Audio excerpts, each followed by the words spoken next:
Looking for a fast-charging, ultra-responsive stylus for your iPad? Meet the 2X Fast Charge Active Stylus Pen, designed for 2018 to 2025 Apple iPads. Take your creativity and productivity to the next level. Click the link in the video description to shop now on Amazon. Welcome back to the Barcelona Buzz channel, where we're counting down the hours until the 2025 Spanish Grand Prix gets underway. The Formula One paddock has finally arrived in Barcelona, and it's been an exciting week so far. But what happened during that first free practice session? Well, let's dive straight into the results.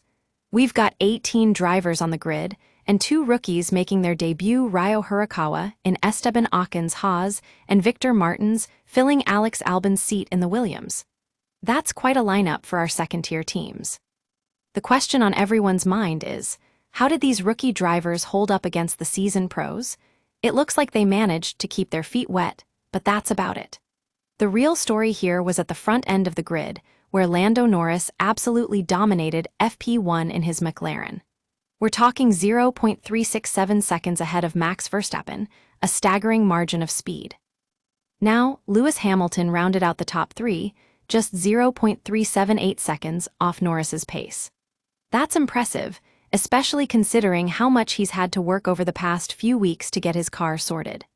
And of course, we've got the usual suspects leading the charge. Ferrari and Red Bull were quick, with Charles Leclerc and Max Verstappen fighting it out for second place.